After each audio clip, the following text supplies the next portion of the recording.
Uh, So I would like to introduce Miss Annalise Richmond. She is the director of Sky Campus Happiness. She has been teaching for 22 years. She actually founded the Sky Campus Happiness program 10 to 12 years ago, and she actually used to be a professional dancer. Thank you, Emily. I'd like to introduce my co-facilitator and host for the panel, Emily Shin. She's one of my favorite student leaders. She's very powerful. She's an inspirer of women leaders. She is about to graduate from UIUC with a double major in clinical psychology and molecular biology. She's an aspiring clinical psychologist, full of wisdom, and she's also an amazing designer. She's been designing a lot of the things for this summit, so welcome, Emily. And I'd love to introduce some of our panelists. We have Dr. Sheila Caldwell. She is an incredible leader in diversity, equity, and inclusion. Personally, very inspiring to me. She leads across all of the Southern Illinois University system. She is one of the most inspiring leaders I've ever seen. When I met her, she was bringing well-being to her whole team, even though she didn't have to, and her whole team seemed to really appreciate her so much for that. She's the vice president of anti-racism and diversity, equity, inclusion, and the chief diversity officer for the whole Southern Illinois system. And she is part of all kinds of other initiatives. She has board appointments with the National Association for Diversity Officers in Higher Education. She's part of the NAACP, National Urban League, Springfield African American History Museum, and Complete College America. And she is really focused on dismantling oppression, racism, and pursuing justice and balance for all people. So welcome, Dr. Caldwell. Thank you for being here. I would like to introduce Dr. Naveen Goyal. He is a physician and entrepreneur who serves as the CEO of Loud Capital, which is an early stage venture capital and alternative investment firm. He co-founded Offer Health, which was formerly known as Smile MD, and it's a healthcare company that expands access to care across the United States. And I'm really excited to hear about his story and the broader impact he focuses on his book, Physician Underdog. Great. I'd like to introduce Dr. Dara Garamani. Thank you, Dara, for being here. Dara is an incredible researcher. He's a research professor and neuroscientist at UCLA in the Department of Psychiatry. And he does all kinds of neuroscience research. His research focuses on emotion self-regulation, its brain basis, and how it gets weakened in people who have mental health problems. And he also researches how this can be strengthened, practical ways it can be strengthened. His studies on the different impacts of breathing techniques and meditative techniques on behavioral and brain measures self-regulation in adolescents. He's done several studies on this, and in adults who are healthy, and also those who have addiction problems, and we're really excited to hear about some of his insights that have come out of his research. Thank you, Dr. Garamani for being here. And lastly, I would like to introduce Judge Julie Lynch. She is an alumni of Ohio State University and has been a speaker for the Ohio Ethics Commission, the Ohio State Bar Association, the Columbus Bar Association, the Ohio Municipal Lawyers Association, and private industry on professionalism and substance abuse. I am so excited to hear about her story and her work with the Prison Smart program, as well as the Power Breath breathing program offered to veterans.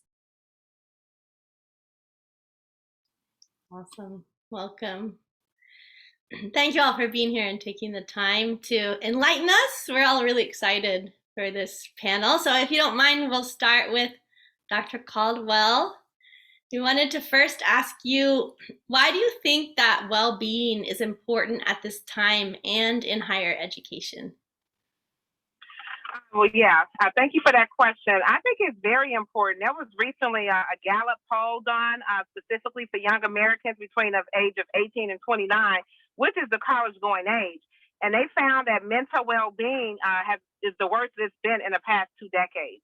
And so when I think about really the role of higher ed is not only to cultivate and help students flourish academically, but we do look at them holistically, their mental, their emotional, social, physical well-being. And so as we engage all of those different aspects of a student, part of our role is also at some point to make sure they graduate and go into the workforce. So not only while we have them, but also as they go into the workforce, companies, even if these students become entrepreneurs, they want to be functional, they want to be healthy, and they want to be able to thrive. And we know they can't do that if they don't have, a high mental well-being. And so I think specifically with Sky Happiness and the work that you all do, and I would just say overall, colleges, they have counselors. Oftentimes they're underutilized. Even for employees, we will have opportunities through their health insurance for them to be able to see counselors. And again, those services are also underutilized. And one of the things I recognize is that, when we look at the pandemic, when we think about the racial strife that has happened across the country, when we look at the level of divisiveness that's also occurring, it's really taken a toll on people. That cumulative effect can't always be articulated or measured.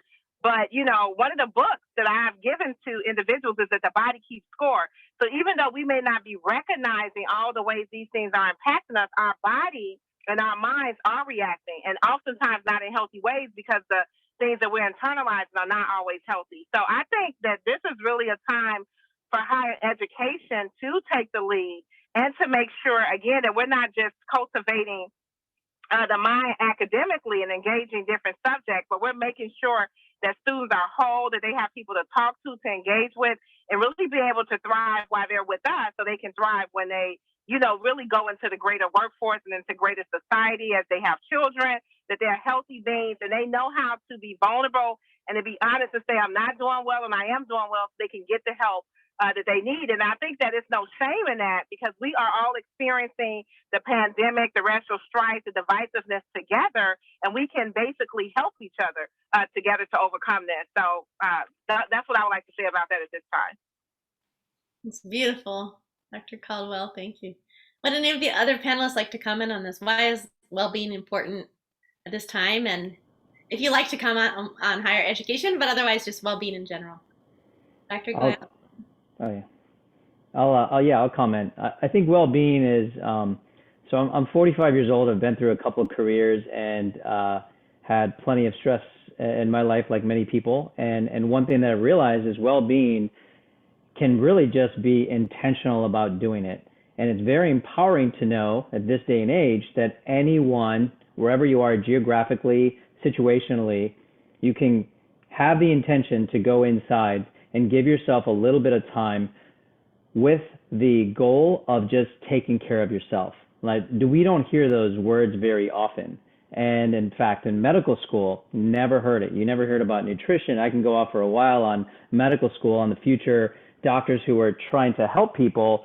Even doctors didn't get any education or encouragement of how to take care of themselves, which to me is a huge missed opportunity, and it makes me, animated.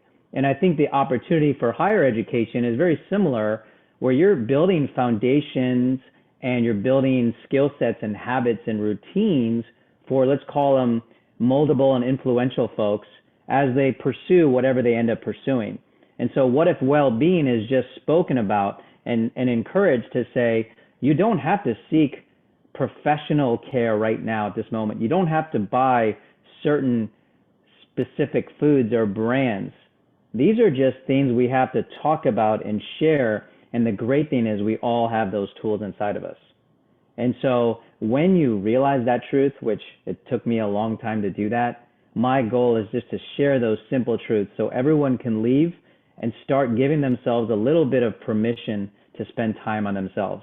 Once you can do that, once we can all do that, I think we have a better chance of success at well-being. And then we have obviously have more higher spectrum specialists, etc. But that's all I wanted to say. And I think, again, the opportunity in higher ed and the opportunity when you have a lot of young folks like in this community It's just setting that foundation and building these healthy habits that is really going to carry you in the adversity that you're going to deal with in life. Thank you. Thank you for sharing, Dr. Goyle. That was super inspiring. I have another follow-up question for you. So with your career change, has your perspective changed on well-being? So my perspective has changed in the sense where I value it so much more now. And it could be with age, it could be with, again, shifting a career. But when I look now, again, let's look at practicing physicians. So for those of you who don't know, I practiced anesthesiology for 13 years. And before that, I trained for 12 years.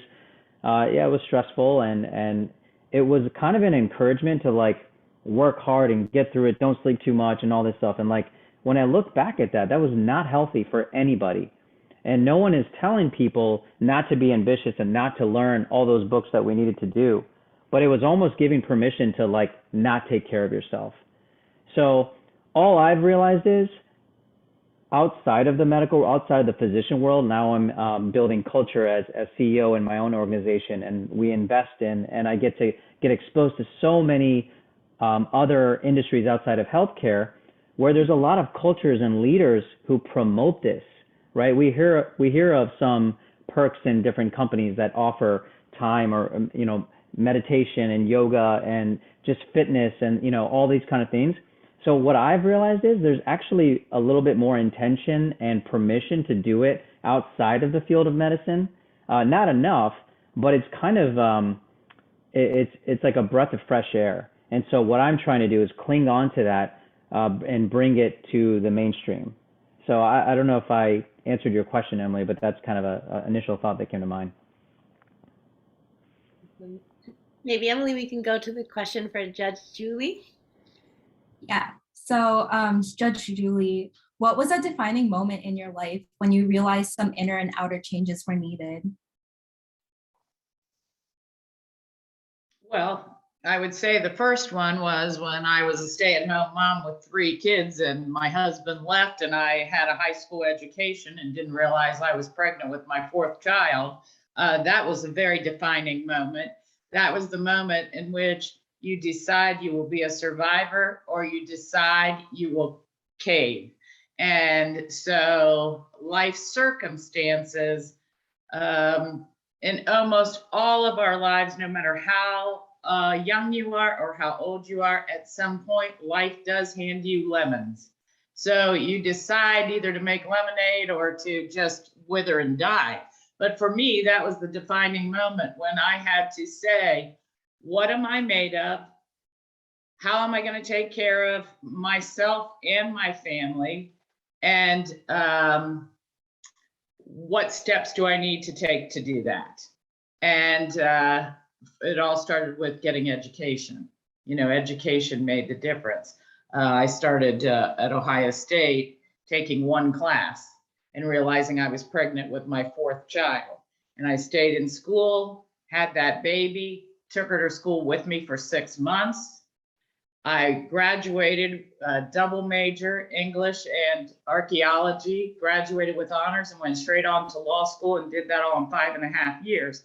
And I would like to just reflect back on one of those questions about well-being in higher education. I am sure this is true in PhD programs. I'm sure it's true in medical school because it's certainly true in law school that if you go on to postgraduate schools, they treat you very differently, and you better have a mindset and a well-being in place, or they can be devastating to your mental health. Professional is my opinion. In law school, they teach a completely different method. They teach the Socratic method, and no one grows up with the Socratic method. So it's a very intentionally humiliating way of teaching. And so in order to not lose self-worth, self-esteem, self-value, you have to have something in place. Did I answer your question? That was a really powerful answer. Thank you so much for sharing. Amazing, Judge Lynch. Thank you for sharing all that. We'd like to go to Dr. Garamani. How did you get involved in the well-being research that you've been doing for the past decade or so? Well, I'll start on a personal note, and I think this extends from what Judge Lynch just mentioned. So I got involved in well-being research when I realized that grad school had taken a toll on me, and I wasn't prepared for that. So I kind of got used to a certain level of stress and anxiety in grad school that just kind of became the norm for me. And I actually didn't realize it until I took a well-being program, the SKY program, which released so much stress that I actually didn't even realize that I had. And at that point, I realized that given that I'm working in psychiatry, which is supposed to be the go-to place for relief in mental health, people with different kinds of mental health conditions, that it would be wonderful if I could pair these well-being techniques with people who really needed them and who have mental health problems. And so I started I realized that there wasn't that much research actually in these techniques that I had learned. So I started small, and I asked the question of how do these techniques, in particular these breathing techniques that many of you may have already experienced during this program, how they impact basic things like anxiety, depression, and also the central area of my research, self-control. And I was invited actually to do a study at a high school, several high schools in Los Angeles. And in initial study, I found that many of the high school students, hundreds of them, they showed less impulsivity, so a higher degree of self-control after they went through the SKY breathing program. And I, with the success that showed, I realized that there is really something here that the field of mental health treatment really needs to learn from. And so I expanded the research into studying people with addictions and people with anxiety, doing brain scans on them, and also just seeing how the different practices affect their experience of anxiety, depression. So yeah, that's how I got started. Beautiful, thank you. So Dr. Caldwell, a few questions have come through kind of about your own personal well-being and resilience. Few of our attendees have asked for Dr. Sheila. They're calling you Dr. Sheila. Okay, so Dr. Sheila, what inspires you to stay engaged and not give up? And how do you keep going when things feel challenging or tough? Oh, yeah, well, I appreciate those who asked the question. One of the things that I think is interesting about the role that I do as a diversity officer is oftentimes when you get into this job, you don't actually choose this work. At some point, it chooses you, and then you have to decide if you want to choose it. And what I mean by that is most of my colleagues and peers, the way we came into this work is that you're at a university, something really traumatic happens, and then the administration might say, hey, we really need somebody with a different perspective, usually a person of color, honestly, who can provide insight. And then they may elevate the role to a chief diversity officer. And I was already in administration, and that's how it happened for me at the University of North Georgia. We had a situation, it made it to the New York Times, and Bill Maher, for example, it was on his show. That's how serious it was as far as embarrassment. And so I was, being asked to do this like challenging role and to listen to people and hear about their trauma and basically come up with solutions. And then I decided, do I want to keep, doing this? And I decided that it was something that I wanted to pursue as a career, because I'm always reflecting on this work and what it means to be effective and if you can really change things. And I have had some things, I've experienced some positive changes, but oftentimes it feels like an uphill battle because there is resistance and you are trying to basically make changes and go against the status quo. And even though people don't want to admit it, there are a lot of people who do benefit from the status quo. And so sometimes it's lip service when it's time to make tangible changes. Again, you don't always have that buy-in from, you know, a lot of different people for different reasons. And so what inspires me is that I realize the work that I'm doing is really about some of the highest ideals. And as I think about the judge, she does work in as it relates to justice. I mean, that's a very high calling. So I realize I'm asking people to really be the best versions of themselves. And it inspires me that I really can't ask people to do that if I'm not willing to do that, if I'm not willing to reflect, if I'm not willing to learn, if I'm not willing to be humble, if I'm not willing to not only look to my own interests, but also to the interests of others. That's really what DEI work is about. Like, how can we flourish together? How can we not just be selfish and think about my kids and my family, and we can look at society as a whole and think about what does it mean to practice justice? What does it mean to have balance in society? What does it mean to restore harmony? Those are some of the highest ideals, and somebody with a Christian background, those are Christian ideals as well. And I would say, and it also is representative in many other religions. So that's very inspiring. And I also think it's not easy to do. I mean, we are by nature individuals who tend to be selfish and want to do what's best for us. But again, this work is about thinking about everybody collectively and doing what's best for the greater good. And so that's really what keeps me grounded. And like I said, it also humbles me because I'm not perfect by any means, and I'm not always the best version of myself. But this work, as I ask other people to do certain things, I also have to think to myself, am I doing this first? Am I being righteous? Am I being justice? Am I being fair? So those are the questions for myself. Am I treating people, am I treating even the people in my own in-group how I'm asking people outside of my group to treat? You know, so it is about that love, that encouragement, that balance, and that justice. And I'll just say that's what keeps me going, and that's what sustains me in this work. Wow, Dr. Caldwell, so inspiring.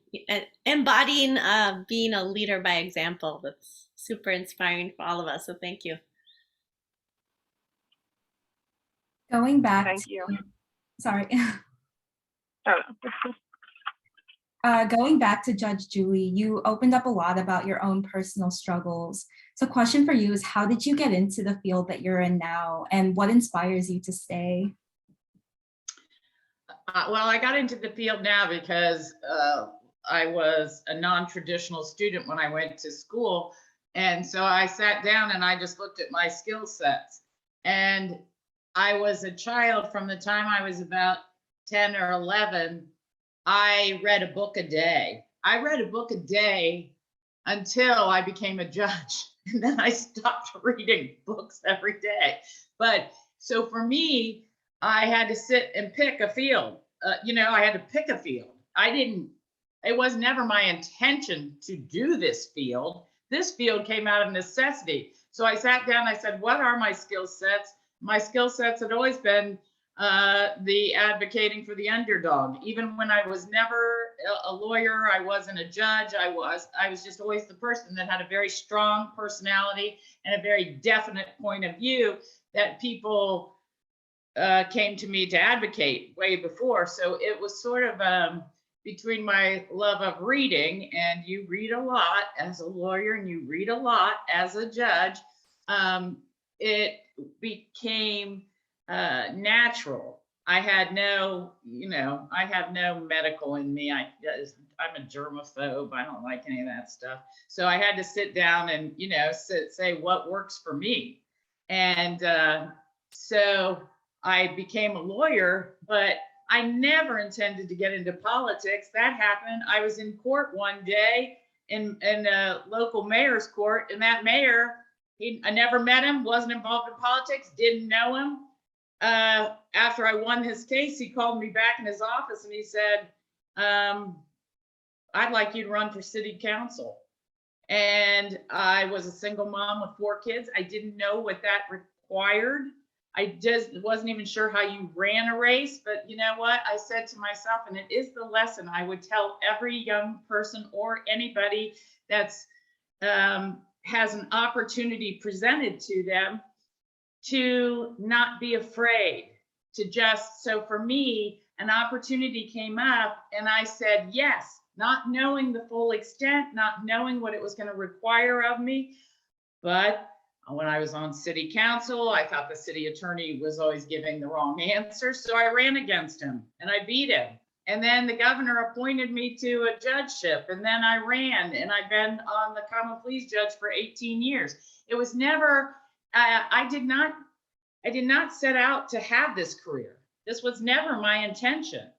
This was a result of listening to opportunity and doing what was best for my family.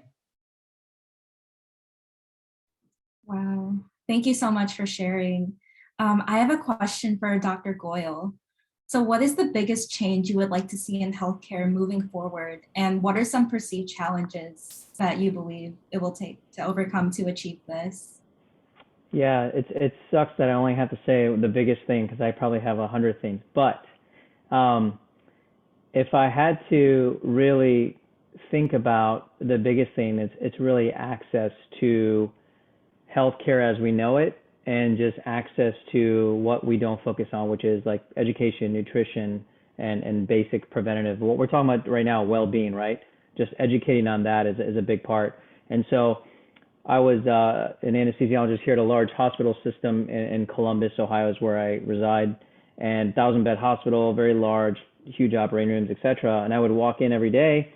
It'd be a full schedule to take care of a lot of people. What I didn't realize were there were so many people who didn't have access to the hospital I worked at. We saw a variety of people, but there's people 2 hours away who don't have access or don't have logistics or don't have a parent or someone that can bring them to the hospital even to see a physician to even get scheduled to do other things.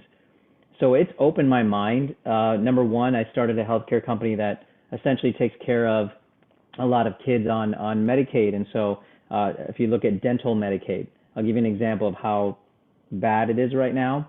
If you have some rotted teeth in the city of Chicago and you are on Medicaid and you need to get those extracted, you are at a 22 to 24 month wait at a hospital in Chicago because dental procedures are very low on the totem pole. And then you have Medicaid, which is very low because it doesn't pay much to hospitals. So hospitals focus on high cost, high reimbursements such as orthopedic surgery, etc. So I'm a father of 2 girls, 11 and 13. I have private insurance right now. If something like that happened, I could probably get them seen within a week. That makes me like sick to my stomach because that's just a scenario that someone else is in. So our company actually takes care of these kids within a month in their community. So we send anesthesiologists, medications, and we get it all done there. So they don't even need to go to the hospital. And so what that's done for me is like, wow, we created something 8 years ago, by the way. There's a huge group of us. We're in 4 states, about to enter 5. But it's empowered me as an entrepreneur who can solve problems and build value and take care of a lot of people. But it really also highlighted these large medical systems that are touting and are, going into research and all these things are still not taking care of the people around them. So access to care has really been on my mind. But the good news is I really think there's a lot of things in medicine that we focus on. No trouble of any one individual. It's just the structure that's created is really pushing a lot of specialized care. And when things really, really bubble up and you need to see a specialist, you're going to see them. But guess what? There is so much opportunity to intervene. Physicians and non-physicians, all of us on here could be helpful to people around us with well-being that could help prevent that bubbling up. So I'll stop there because I could probably talk for an hour, but that's the opportunity I see. That's amazing, Dr. Goyle. Thank you for your servant leadership. You do it all with such a beautiful sense of purpose and service. It's incredible. Thank you. Dr. Garamani, we want to ask you, what is the clinical significance of all the research you've been doing? What are the things you've discovered through your research, and do you believe it'll advance us in the healthcare and well-being sector? And if so, how? Yeah, I think it will advance us, but I'll share a few things that we've learned and that actually highlight some of the things that have already been shared. One of the things we learned from our neuroimaging studies, and these are studies where we measure brain activity while people are in an MRI scanner, but they're given a task to manage their own emotions, to regulate their own emotions. And what we see is when people go through a well-being training program, specifically the SKY breathing meditation program, when they do these practices, they show much less rigidity in their response to an emotional challenge.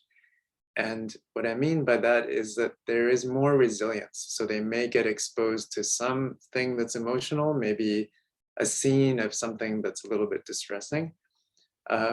Whereas if they didn't practice these techniques, they might have a heightened level of responding, particularly in a structure called the amygdala, which is this part of our brain that supports our fight or flight response. And so it's good to have a healthy amygdala response, but it's not so good when it's sustained. It's not so good when you have kind of a situation where you're constantly feeling like you're under threat.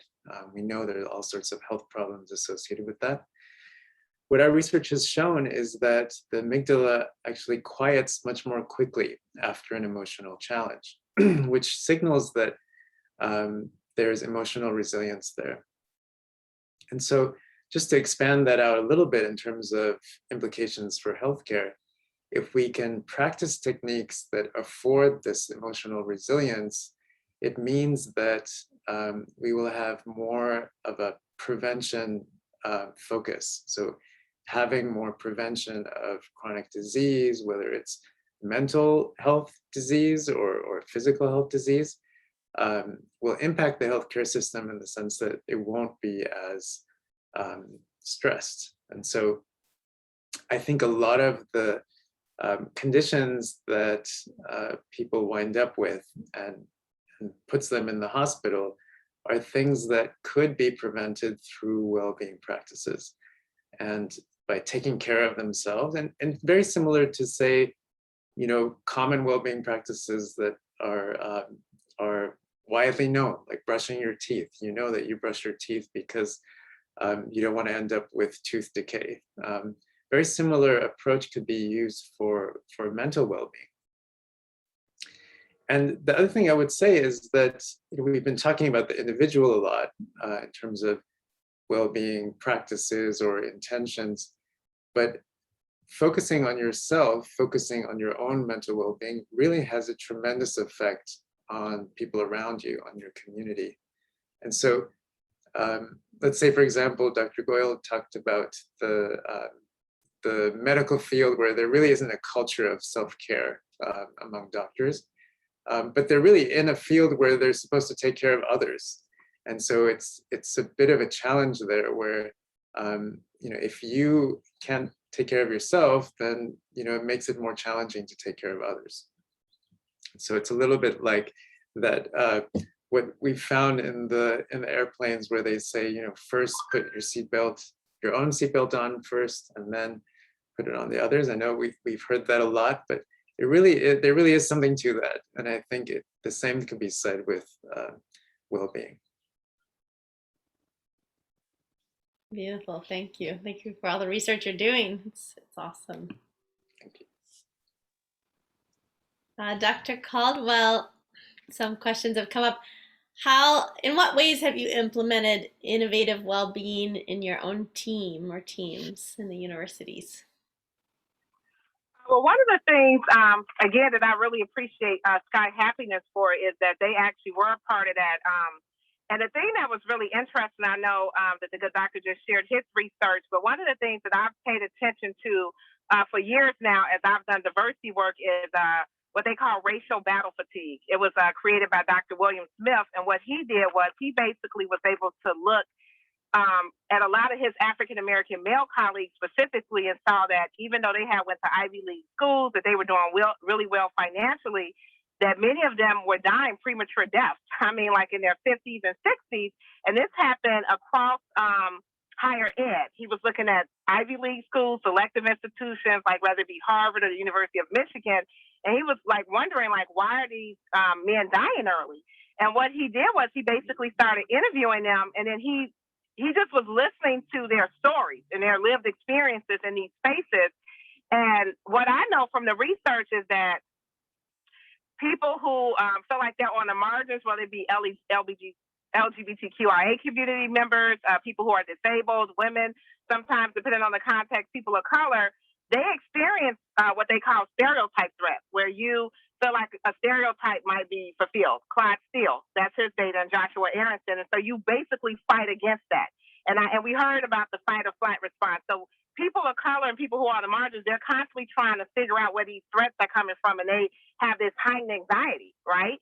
And so I mentioned that to say that in addition to stereotype threat, there are bias, there are microaggressions, there's prejudice, it's contempt, it's mistreatment.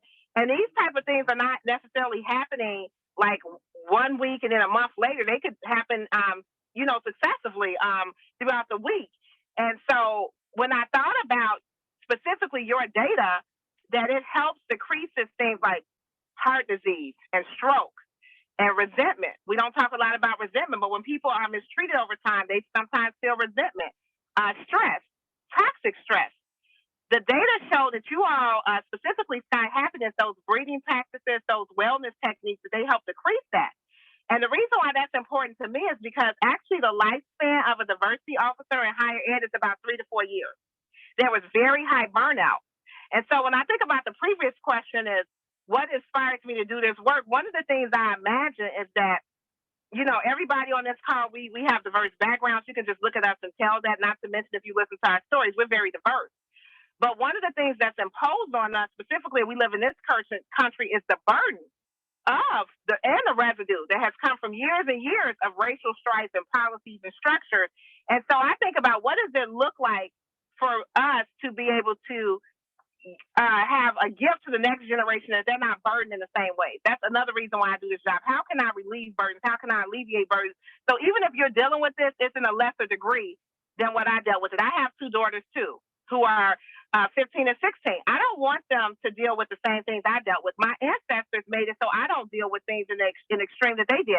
I can go to a counter and I have someone throw hot coffee on me because I have dark skin.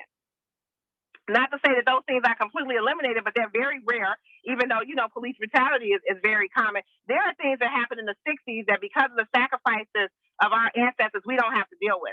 And so in the same way, I want to make sure that there are things that the next generation, Black, white, Asian, Native American, disabled people, LGBTQIA, that they don't have to deal with it in the same degree.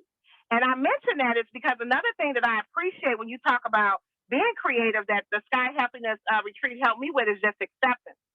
And so I think part of being innovative is helping people think about how can they fight from a place of peace instead of a place of constant resistance.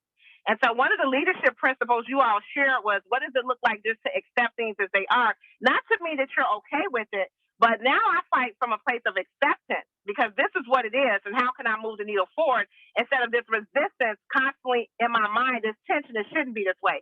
I know it shouldn't be this way, but I didn't create it. Many of the people around me did not create this. But if things are going to be different, we have to work together to dismantle these inequitable structures and systems. So that's how I would like to respond to that question. It's a lot going on, and again, I think that these well-being principles are going to help us be able to do sustainable, transformative work in the long term. Wow, Dr. Caldwell, it's so beautiful to hear someone so obviously powerful and dynamic as you talk about fighting from a place of acceptance. That is amazing, because you're living the wisdom. And also, I love how you're saying, I think all of us can absorb that from you. How can we make life better for the next generation? How can we have them not have to fight the same tough battles we are? I love that, leaving this whole planet a better place. Thank you. And I appreciate the comments. I didn't want to ignore those. Thank you all for the kind and affirming words. I appreciate that. And thank you for the question. Everybody's chiming in. Yeah, so inspiring. You want to go to Judge Julie, Emily? Yeah, thank you so much, Dr. Caldwell. That was really inspiring and powerful. So Judge Julie, how has meditation increased your compassion as a judge? So that's a great question, because while a lot of people start with the Sky breathing program, there is a next level program, and it's a meditation program. And I took Sky breathing, and in my profession, I see a lot of violence. I see violence against little children. I see violence against senior citizens. I see violence against humanity, people, just even within their own cultures being violent against each other.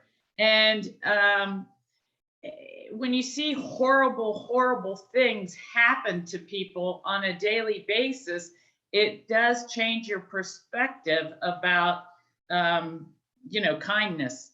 So I started because I started feeling depressed that there's just so much violence and hate in the world. And even locally, I live locally in my job. And what meditation did, and there's a program in Art of Living, and it's called the Silence Program, and it's various days. It can be 3 days, 5 days, 10 days of silent meditation. And for me, that is what changed my entire being, was the Silence Program. And I've probably done 10 of them in the past 10 years. It's my go-to to where I come back to the source of calmness and kindness. And for me, I shouldn't say this, skip a day or two of the breathing program, but I never skip a day of meditation. When literally, I'm the only non-doctor on this panel, but really, meditation really takes you inside, and it really does transformed me in a completely different way. So now when I hear people, what I'm understanding is that they too, no matter what they've done, they've come from a place of pain. People who do bad things aren't normally people that had the ability to have self-esteem, self-worth, love in the way that we generally define it. And that is love being kindness, compassion, caring. So for me, this all between the breathing and the meditation, it has allowed me to calm down and present myself in a more compassionate manner to people. And as a result, my nickname on the bench, and there's 17 judges, my nickname is the Judge Whisperer. And that is because when people come into my courtroom and they have, defendants and victims, you've got them both in there at the same time. I'm able to talk to a defendant in such a way that they almost feel like I'm helping them. And it's a really funny thing, because an attorney who represents a defendant will come into my office and they will say to me, "We need the Judge Whisperer. Can you come out?" And so that's all due to really breathing and meditation. Let me tell you something. If you ever go on YouTube and you look me up, you'll see my early years. I was hot when I sentenced people. I came off very hot. Now I can still do the same thing, but in a more respectful, compassionate, almost with love, even though they're people that are broken in some way or form. I just want to add this, when you talk about meditation and you talk about well-being, well-being is a comprehensive word. It includes nutrition, it includes exercise, it includes breathing, it includes meditation, but also what I have a group of women defendants that I work with when they get out of prison. And one of the things I try to instill in that arena is emotions come and go. All of us, while this whole meeting's gone on, we've gone through multiple emotions. Emotions have to be separated from rational thought. If all we ever do is react to our emotions change constantly. So we'd be just going from pillar to post. So at some point you have to interject rational thought.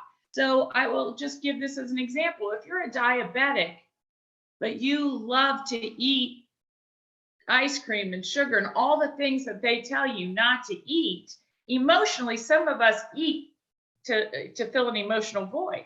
So if you're going to use that emotional avenue, then you're not going to take care of your diabetes. But if you use your rational thought and say, yeah, that would be good, but that will destroy my health, so I'm not going to do that, that's what takes discipline. It takes discipline to use your rational thought in an emotionally charged situation. And meditation brings that to me, where I don't have to react emotionally if somebody's just raped a baby. I can act rationally. And so that all to me comes from the daily practice of meditation. Wow. Amazing. Judge Lynch, just your ability to distill or separate the emotions from the intellect, that's huge. That's actually such a powerful method of resilience for all of us, and for also for making good decisions, judgments. It's incredible, especially with all your years of work behind you. Somebody just put a question up here and I just want to respond. I was just asked if, as I see victims and criminals, am I able to require SCI just as you would community service or AA? That's a very, the answer to that is I'm not, because SCI is not within the parameters of the probation department, but it's also something that we have not quite in Art of Living gotten around to being able to make it equitable for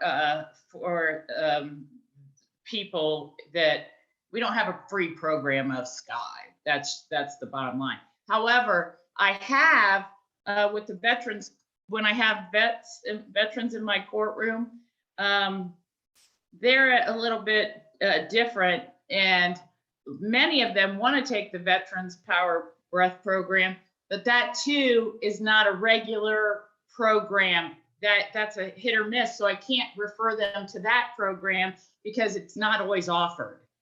But that is my goal. My goal is to have everyone who ever comes in my courtroom do power breath breathing and meditation.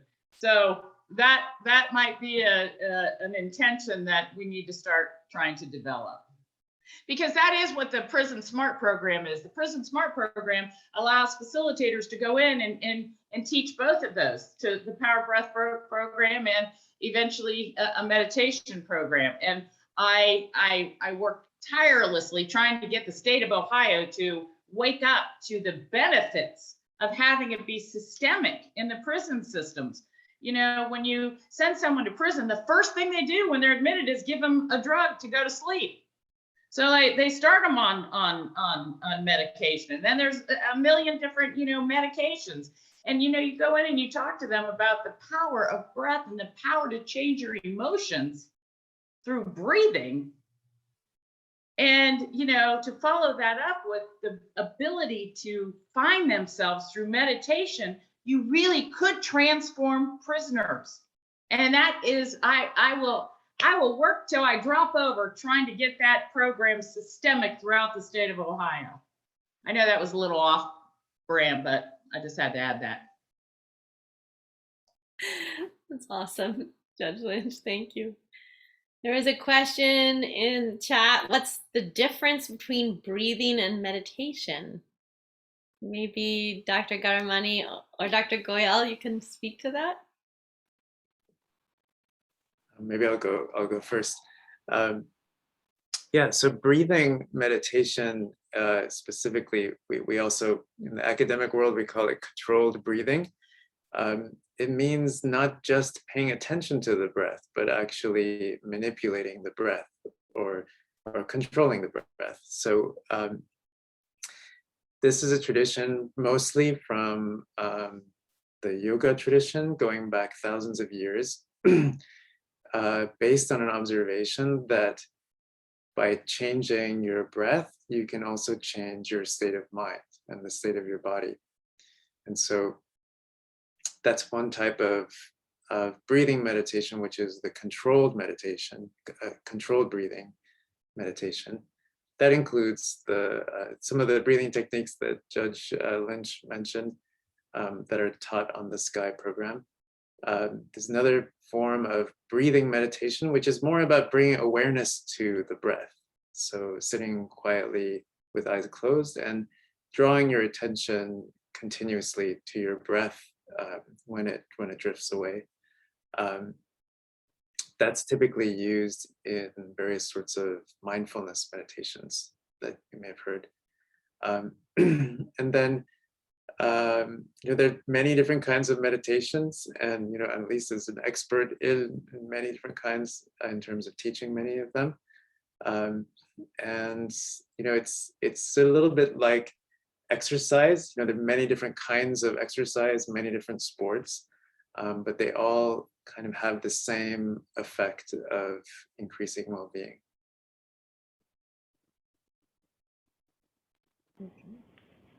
Yeah, I think that was a great description. I was just going to add one thing, like running is to exercise as breathing is to meditation. Meditation is just very broad, can be a lot of different things.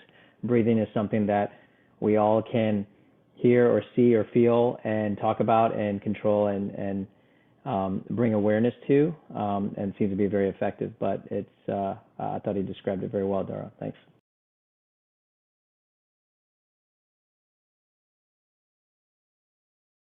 I would like to invite each of you to make any closing comments, or would you like a few more questions? There's many in the Q&A chat.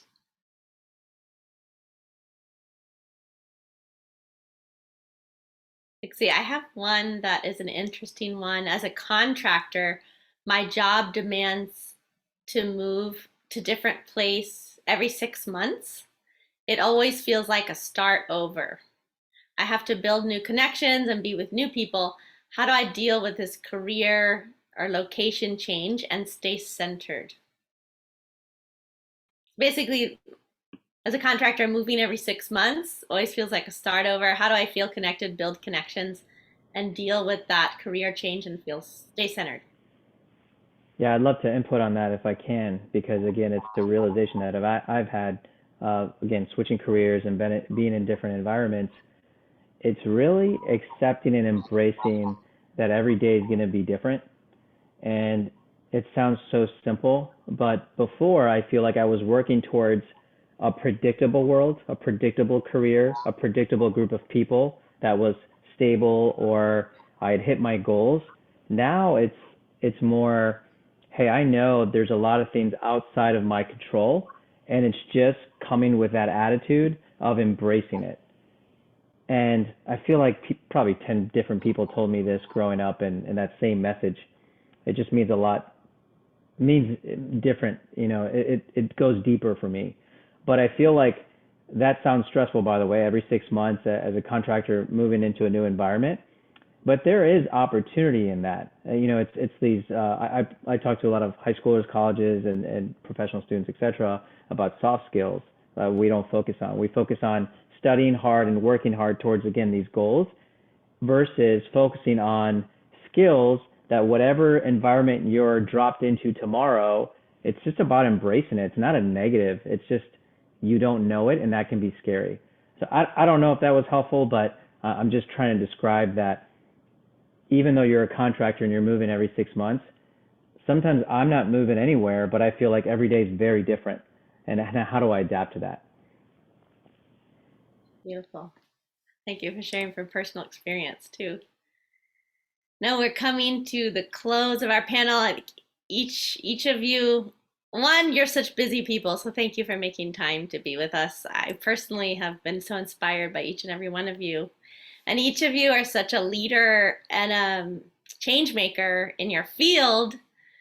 And you're able to somehow integrate well-being, innovative well-being in your field and in your personal life, which I think a lot of us find difficult. Do you have any last amazing wisdom tip you want to share with us, or awareness that you feel we should walk away with from this panel? I open it up to all of you. I just want to say this. Once we all realize that belongingness to each other that we have as a human race, and once we accept each other on that level, no matter where we go, no matter who we're with, we can find joy, because ultimately at the end of the day, we all belong to the same race. It's called the human race. And when we start treating each other like we belong to each other, then amazing changes will happen in our communities, in our own lives, and consequently, it grows exponentially around the world. So I just think that if each one of us can feel that sense of belonging to wherever we are, and even when people aren't nice, and even when people aren't kind, you can still embrace them as that human being that we share so much the world. Thank you, Judge Lynch. It's beautiful. Other panelists, last words of wisdom from your experience. We'd love to hear from you. Yeah, I just want to jump in. I do appreciate, I think it was Katie who removed the person who used the M word. And so for anybody who is on the call who like me, who identifies with that word, is basically what I talked about earlier. Here we are on a panel actually talking about wellness, knowing that those are the type of words that do not foster and cultivate thriving and wellness. So for those of you who are on the call who identified, even those who have, obviously don't necessarily are personally associated, but also was disrupted, I just want to basically offer some words of encouragement. One, we are not that word. Obviously, that's not our lived experience. But I do appreciate even this conversation and the space we're in, because it's been so positive and encouraging. It kind of goes back to what I heard the judge say earlier, is that we don't have to, like, normally I would be hot. I would be like, who is this person? Give me their information. I got a few words for them, right? I don't feel like I'm in that space today because, one, of the conversation, but also because of some of the training that I've received through Sky Happiness, and obviously other things when it comes to self-control. But I just said that to say that I didn't want that moment to completely slip away just without acknowledging people and saying that you are wonderfully and fearfully made in the image of God, and that we can always have a permission to reject, even though that's a part of our society, unfortunately, and those people don't always come out in that magnitude. I've never experienced this before. I should say that I'm 48 years old. I've never seen somebody feel free enough to put that word on a panel. So I want to say that's been a rare experience for me, but it did happen. And it is distorting, because I'm celebrating, when I leave here, I'm going to go back to my husband and finish celebrating our 18 years of anniversary. So I don't want that on my mind. I don't want that to mess up my day. And I hope it doesn't ruin anybody else's day, because like I said, you're beautiful, you're fearfully and wonderfully made in the image of God. And I just want to say, I apologize that happened, but I'm glad that we're in a space that for the past hour, we've been encouraging and lifting each other up in love and peace and strength. And I hope that continues in your lives and whoever's participating today. So those are my words. Thank you. Happy anniversary, Dr. Caldwell. You are so inspiring. I just feel like we can all learn so much from just the way you are and the way you carry yourself. So thank you.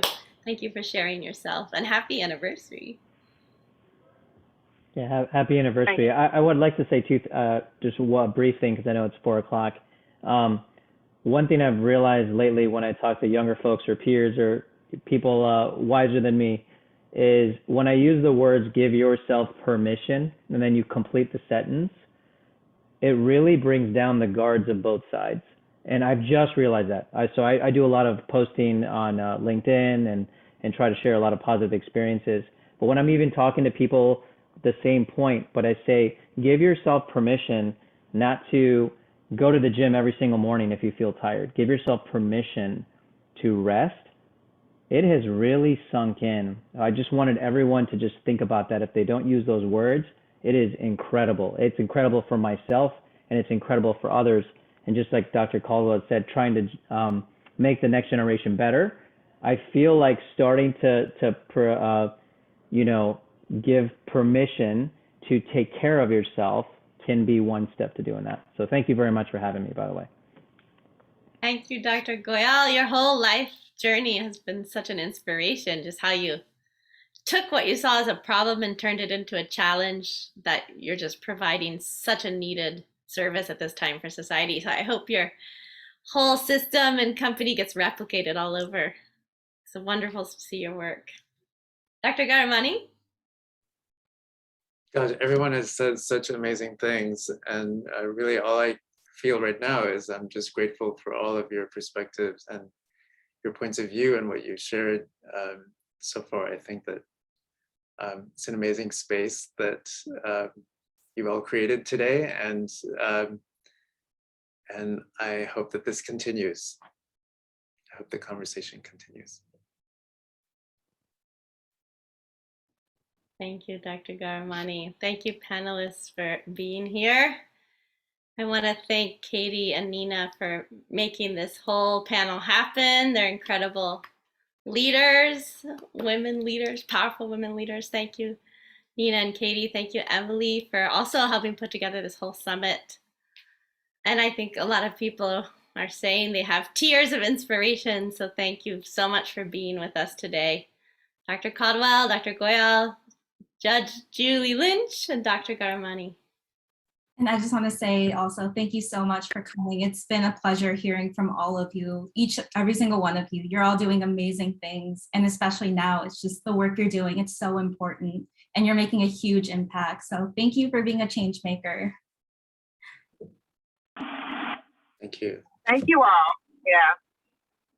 I just have so much respect and appreciation for all of you, Katie and Elise, Diksha, Nina. I just want to say thank you all. What you're doing is powerful, it's life-changing, it's transformative. And even though we're from diverse backgrounds, you have the work you're doing has sustained us and strengthened us and encouraged us. So I just want to share great appreciation for you. You have beautiful spirits inside and out. So thank you.